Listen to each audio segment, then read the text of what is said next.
बिस्मिल्लाहिर्रहमानिर्रहीम। अस्सलाम वालेकुम dear students. Chapter number 4 short questions end कर लिए थे हमने। न्यूमेरिकल्स की तरफ बढ़ते हैं। न्यूमेरिकल्स के बारे में मैं ऑलरेडी आप लोगों को जो लेक्चर्स दिए हैं उनमें एक बात बार बार बताई है कि कैलकुलेटर का यूज़ आप लोगों को आना चाहिए। उसके कुछ स्टेप्स हैं वो भी बताएं। उसमें से मैं सिंपली ये बता दूं कि जितनी इक्वेशंस उस चैप्टर के अंदर यूज़ हो रही हैं, चैप्टर 4 के अंदर स्पेशली अगर हम चैप्टर 4 का कर रहे हैं तो वो सारी क्वेश्चंस आपने पहले पेज पे लिख लेनी है।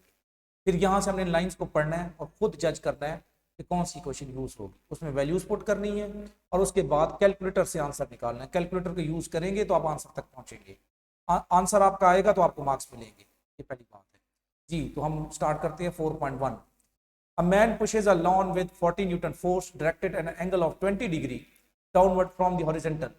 Find the work done by the man as he cuts a strip of grass 20 metre long. जी एंगल कितना है 20 मीटर, फोर्स कितनी है 40 न्यूटन, टी कितना है 20 मीटर, वर्क मेजर करना है तो W equal to F D cos theta. इनकी वैल्यूज पुट करें तो आप यहां से आंसर निकालेंगे तो कितना आ जाएगा 7.5 10 रेज़ पावर 2 जूल। ठीक हो गया, बहुत आसान है। डिस्प्लेसमेंट और फोर्स के दरमियान एंगल कितना है 20 डिग्री। ठीक है, यह वैल्यूज पुट करके आप आंसर निकाल लेंगे 7.5 10 रेज़ पावर 2 जूल। बहुत आसान है, सिंपल है, एक लाइन में सॉल्व हो जाएगा। 4.2 A raindrop falls vertically at a constant speed under the influence of forces of gravity and friction. In falling through 100 meter, how much work is done by gravity and friction? ये बड़ा interesting है। इसका मतलब ये है कि जो मैं बात बार बार करता था कि वर्क में फोर्स कौन सी यूज हो रही है और डिस्प्लेसमेंट कौन सा है। यहाँ एक चीज, ये रेन ड्रॉप ऊपर से नीचे आया, इसने जो तय किया डिस्टेंस वो कितना है 100 मीटर। ठीक है, मैथ उसका दिया हुआ है ये वाला। ठीक है, work done due to gravity. अब ग्रेविटी में जो फोर्स ऑफ ग्रेविटी उसकी डायरेक्शन किधर रहती है, हमेशा नीचे की तरफ। ठीक है, और एयर की वजह से जो फोर्स ऑफ फ्रिक्शन है ड्रैग फोर्स वो किधर एक्ट करेगी, ऊपर की तरफ। तो फोर्स ऑफ फ्रिक्शन ऊपर, डिस्प्लेसमेंट इस केस में किधर है नीचे की तरफ। तो फोर्स ऑफ ग्रेविटी के हिसाब से जब वर्क मेजर करेंगे तो वो फोर्स भी नीचे डिस्प्लेसमेंट भी नीचे, दोनों में एंगल 0 डिग्री। और जब फोर्स ऑफ फ्रिक्शन की बात करेंगे तो डिस्प्लेसमेंट नीचे, फोर्स ऑफ फ्रिक्शन ऊपर। तो ये अपनी मर्जी से नहीं, हम कहीं 0 डिग्री और 180 डिग्री कंडीशन देख के हमने ये डिसाइड किया है कि ये चीज इस तरह पॉसिबल है, इसका ये वे बनता है जी। तो work done due to gravity, force और हाइट एफ एच कॉज, ये डिस्प्लेसमेंट भी लिख सकते हैं एम जी एच। ठीक है, फोर्स की जगह M G H cos 0 degree. 0 degree क्यों है अभी मैं बता रहा था, फोर्स ऑफ ग्रेविटी भी नीचे की तरफ और डिस्प्लेसमेंट भी नीचे की तरफ, तो दोनों के दरमियान एंगल के दोनों parallel angle 0 degree. Value spot की कॉस 0 डिग्री 1 देगा, सॉल्व करेंगे कैलकुलेटर से आंसर आ जाएगा 0.03282। अब दूसरा मेजर करते हैं फोर्स ऑफ फ्रिक्शन। अब यहाँ पे जो फोर्स होगी उसमें फोर्स तो उतनी ही है क्योंकि वो कांस्टेंट स्पीड के साथ नीचे आ रहा है। इसका मतलब है दोनों फोर्सेज इक्वल और अपोजिट है, तो जितनी ये फोर्स होगी उतनी ही वो वाली फोर्स होगी, लेकिन डायरेक्शन क्या है इनकी अपोजिट होगी। इसलिए cos 180 डिग्री। आंसर क्या आ जाएगा, ये प्लस एमजीएच में, ये माइनस एमजीएच में। ये सॉल्व करने की भी जरूरत नहीं है, जो आंसर है उसके साथ प्लस की बजाय माइनस लिखने, ये दूसरा तरीका है। ये प्लस में, ये माइनस में। तो work done due to gravity जो है वो प्लस में, work done due to friction इस केस के अंदर वो क्या आएगा -0.0328 जूल। बहुत आसान है। नेक्स्ट 4.3 10 ईंटें हैं, हर ईंट जो है उसकी हाइट कितनी है 6 सेंटीमीटर और मैस कितना है 1.5। अब हम एक एक करके ईंटें रखते जाते हैं 10, ये पता है टोटल वर्क कितना हो। जी जनाब, इसको थोड़ा गौर से देखें। ये पहली ईंट है जो ऑलरेडी रखी हुई है, आपने जैसे ही दूसरी ईंट रखी इसका मतलब ये वर्क स्टार्ट हो गया, हाइट आ गई, क्रिएट हो गई। फिर तीसरी ईंट रखी और वर्क मेजर करेंगे, फिर चौथी ईंट रखी, फिर पांचवी ईंट रखी, ईंटें रखते जाएंगे, कितनी हो जाएंगी 10। टोटल वर्क कितने 10 बनेंगे, नहीं, पहली ईंट मौजूद है उसके ऊपर आपने दूसरी रखी है, वहां से आपने वर्क स्टार्ट करना है जी। वर्क क्या होगा W1 से W10 तक, तो पहला वर्क क्या हो जाएगा 0। दूसरे वर्क में एक ईंट रखी तो MGH, पहली ईंट जो है वो हाइट यहाँ पे, ये दूसरी ईंट जैसे आपने रखी तो ये हाइट H आ गई, जब अगली रखी तो ये आ गई। तो टोटल है, तो पहले का वर्क नहीं है क्योंकि वो ईंट ऑलरेडी मौजूद है, उसके ऊपर आपने रखी है तो वर्क वहां से आपका शुरू हो रहा है। तो ये कंसेप्ट आपने समझ लेना है। और तमाम एक की हाइट कितनी है 6 सेंटीमीटर, इसको कन्वर्ट करेंगे सेंटी को तो ये क्या बनेगा 0.06 मीटर। लेकिन इसको कैलकुलेट कैसे करें, टोटल वर्क मेजर करना है। तो पहली ईंट ऑलरेडी रखी हुई, आपने कोई काम नहीं किया। दूसरी जो ईंट रखी तो वर्क कितना आ जाएगा mgh। तीसरी ईंट रखी तो 2 mgh। चौथी ईंट रखी तो 3 mgh। जब आप आखिरी ईंट रखेंगे तो टोटल वर्क कितना आ जाएगा 9 mgh। सबको ऐड करें, इन सबको ऐड करेंगे तो ये बनेगा 45 mgh। 45 m की वैल्यू गिवन है, g 9.8 और हाइट 0.06। आंसर कितना आ जाएगा 39.69 जूल। ये भी लिख सकते हैं, इसको 40 जूल भी लिख सकते हैं। क्लियर हो गया। एक के ऊपर एक ईंट रखते जाना है। देखे ना, ये पहली ईंट है, ये दूसरी रखी, आपका एक वर्क हो गया। फिर अगली रखी और वर्क हो गया। इसका मतलब ये है कि आपने ऊपर कितने ईंटें रखनी है, 10 या 9 ईंटें रखनी है। इसलिए टोटल वर्क कितने होंगे 9 होंगे। पहला वर्क हमने इसलिए इसको क्या पुट कर दिए 0 पुट कर दिया। ठीक है, और हाइट बढ़ती जाएगी इसलिए ये mgh, ये mg2h, ये mg3h। ये 3 मैंने स्लिप शुरू में लिख दी है, तो आपकी मर्जी है जिस वे से भी करें। तो ये आपका टोटल वर्क कितना आ जाएगा 45 mgh। बहुत आसान है, ट्रिकी भी है और इंटरेस्टिंग भी है। तो ये इसका आंसर बन जाएगा। ठीक, उम्मीद है कि आपको समझ आ गया होगा। 4.4, एक कार है, उसका मैस है 800 kg और वो ट्रेवल कर रही है 54 किलोमीटर पर आवर। तो पहले इस v को कन्वर्ट करें SI यूनिट में। ठीक है, brought rest in 60 metre, find the average retarding force. ये देखें, एक कार आ रही है, इसका मतलब आपने उसको अपोजिट फोर्स लगाई है तो उसकी जो वेलोसिटी थी वो कम होना शुरू होगी, कम होते होते होते वो 0 होगी। तो इसका मतलब है आपने फोर्स पीछे से नहीं उसको धक्का दिया, आगे से कोई फोर्स लगा रहे हैं उसको रोकने के लिए। ये मैस ऑफ द कार कितने है 800 kg। इनिशियल वेलोसिटी कितनी है 54 किलोमीटर पर आवर। तो 54 किलो की जगह 1000 लिखेंगे, आर की जगह 3600। सॉल्व करेंगे तो आंसर कितना आ जाएगा 15 मीटर पर सेकंड। ये भी आप यहाँ एक स्टेप में सॉल्व कर सकते हैं। फाइनल वेलोसिटी इसकी क्या हो गई 0। क्यों 0 हो गई, कार आ रही थी, आपने सपोज कर लें ब्रेक लगाई, स्लो हुई, स्लो होते होते होते वो क्या हो गई 0 हो गई। वो 0 जब हुई है तो दरमियान में उसने कितना डिस्टेंस तय किए 60 मीटर। यानी यहाँ 54, ये 0 होते होते होते होते यहाँ क्या हो गई 0। इनिशियल और फाइनल पॉइंट, इनिशियल 54 थी, स्लो करते करते करते यहाँ 0 हो गई। तो ये डिस्टेंस कितना है 60 metre. Final velocity 0, initial 54 kilometre per hour. आपने इसको लाजमी कन्वर्ट करना है, वैल्यू कितनी बनेगी 15 मीटर पर सेकंड। पूछा गया उसने फोर्स मेजर करनी है और काइनेटिक एनर्जी के साथ क्या। तो वर्क एनर्जी प्रिंसिपल क्या कहता है, work equal to change in kinetic energy, F D equal to half mvf square minus vi square. जी vf क्या हो गया 0, ये d इधर आ जाएगा 1/2 dm vi का स्क्वायर। इसको सॉल्व करें आप, आंसर कितना आ गया -1500 न्यूटन। ठीक है, it is a retarding force, क्योंकि अपोजिट फोर्स है, वेलोसिटी बढ़ाने की बजाय क्या कर रही है कम। अब सिंपल सी बात है, अगर वेलोसिटी 0 हो गई है आखिर में तो काइनेटिक एनर्जी भी क्या हो गई 0 हो गई। Of the car is decreasing, so its kinetic energy also decreasing, and due to frictional force it become 0। v कम हो रहा है तो kinetic energy भी कम हो रही है, और आखिर में v f 0 हो गया तो kinetic energy भी 0 होगी। तो आप कह सकते हैं एक लाइन में, एक और आसान भी कर सकते हैं, as vf is 0 so final kinetic energy become 0। तो आसान है, वर्क एनर्जी प्रिंसिपल से आप इसको सॉल्व करना है। नेक्स्ट की तरफ बढ़ते हैं 4.5, बहुत आसान है। 1000 kg automobile at the top of an incline 10 meter height and 100 meter long is released and rolls down the hill. What is at speed at the bottom of the incline if the average retarding force due to friction is 480 Newton? इसको मैं यहाँ पे आपको बता देता हूँ, ये आप ऐसे समझ लें।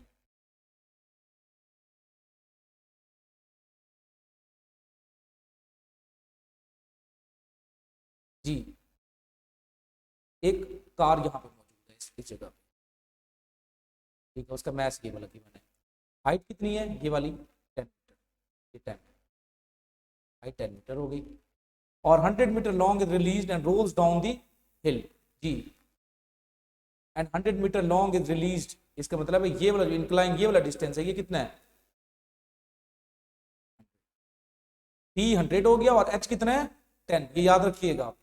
ठीक है, what is the speed at the bottom of the incline if average retarding force due to friction is 480 Newton. अब क्योंकि यहां से जब वो ये आएगी तो फ्रिक्शनल फोर्स कितनी है 480 न्यूटन, ये ऊपर से यानी यहां से, इसके पास अगर कोई चीज हाइट पे मौजूद है तो उसके पास कौन सी एनर्जी होती है पोटेंशियल एनर्जी। लेकिन ये यहाँ पे फ्री फॉल नीचे नहीं आ रही, वो इस रोड को, ये जो इंक्लाइन प्लेन आपका बना हुआ है, इसको वो यूज कर रही है। तो यहाँ पे जब ये घूमेगा इसके ऊपर तो फोर्स ऑफ फ्रिक्शन कितनी है, 480 न्यूटन। ठीक है, अब हम दोबारा अपने काम की तरफ बढ़ते हैं। ये मैथ आ गया। अब हम क्या कहेंगे, loss of potential energy equal to gain in kinetic energy. लेकिन यहां से यहां जो नीचे आ रहा है सिर्फ काइनेटिक एनर्जी नहीं गेन कर रहा, नीचे आते हुए वी बढ़ रहा है ना, साथ एक और काम भी तो हो रहा है। ये रोड और टायर के दरमियान जो फ्रिक्शन है वो फोर्स, वो एनर्जी भी आपने बतानी है, और वो क्या है, एफ एच। ये क्वेश्चन मैंने आपको कल करवाई थी, उम्मीद है पिछले टॉपिक में, उम्मीद है कि आपको याद होगी। Loss of potential energy equal to gain in kinetic energy plus work done against friction. तो mgh equal to half mv square plus fh। अब आपसे पूछा गया v, ये जो फाइनल v है ये कितना होगा, v को यहां से अलग कर लें, mgh minus fh equal to 1/2 mv square. सारी वैल्यूज पुट करें, m की, g की, h की, f की, h की, ठीक है, और अब 1/2 mv स्क्वायर। ठीक है, अब यहाँ पे एक गलती आप लोगों से होगी, ये जो h लिखा हुआ ना यहाँ पे, क्योंकि आपने ये वाला फासला तय करना है, आप इसको h नहीं लिखेंगे, आप इसको ft लिखेंगे। ठीक है, ये क्या आएगा, टी है, क्योंकि जो पाथ आपने फ्रिक्शन के लिए यूज करना है वो ये वाला नहीं है, बल्कि ये वाला है, ये वाला पाथ, इसलिए ये F M G H minus F D equal to 1/2 M V square. ठीक है, यहाँ से आ गया 98,000 और यहाँ से 48,000, और ये 1/2 एम वी स्क्वायर, यहाँ से 500। ये तो विदाउट कैलकुलेटर भी सॉल्व हो रहा है। ये देखें, यहाँ से कितना आ जाएगा 50,000, यहाँ से 500, यहाँ से वी स्क्वायर क्या आ जाएगा 100, और वी कितना आ गया 10 मीटर पर सेकेंड। देखें कैलकुलेशन इसकी बहुत आसान है, बहुत ज़्यादा आसान है। ठीक है, तो एक ऑब्जेक्ट था यहाँ पे, इतनी हाइट पे है, पाथ उसने ये यूज करना है, जो पाथ यूज करेगा वो आपका डी है। हाइट कितनी है 10, लेकिन डी कितना है 100 मीटर। इसमें कंफ्यूज नहीं होना, इस चीज को आपने क्लियर रखना है अपने माइंड में। ठीक है, ये देखें ना, उसने एस लिखा हुआ है, एस या डी जो भी आप करना चाहें। 4.6 100 meter cube of water is pumped from a reservoir into a tank 10 meter higher than the reservoir in 20 minutes. If density of the water is 1000 kilogram per meter cube, find increase in potential energy, power.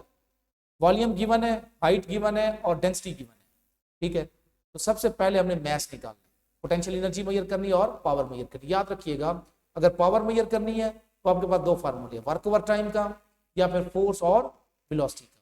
ठीक है, तो सबसे पहले तो हम potential energy, क्योंकि potential energy जो है वो वर्क इक्वल होगी। पोटेंशियल एनर्जी का फार्मूला क्या होता है, mgh। अब h तो है, g भी है, m नहीं है, लेकिन उसने एक चीज दे दी है, साथ डेंसिटी दे दी है।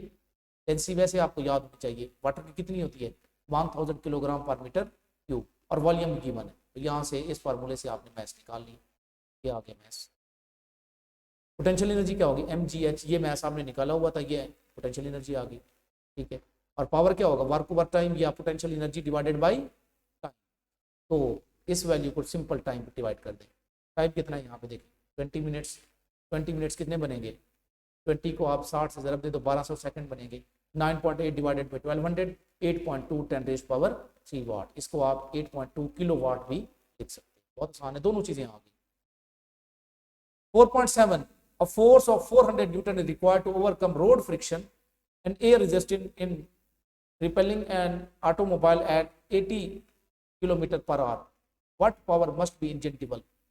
फोर्स 400 न्यूटन है, v जो है वो किलोमीटर पर आवर में, इसको कन्वर्ट करें, किलो की वैल्यू लिखें 1000, r की जगह 3600 सेकंड लिखें, इसको सॉल्व करें, बाइक्स या माइल्स मीटर पर सेकंड। पावर मेजर करनी है, f और v दोनों गिवन है, लेकिन यहाँ पे ये जो लफ्ज आ रहा है ना, फ्रिक्शन एंड एयर रेजिस्टेंस, इसका मतलब है फोर्स जो है वो वेलोसिटी के अपोजिट है। तो ये याद रखिएगा स्टूडेंट, ये जल्दी में करते हुए ये चीज भूल जाते हैं।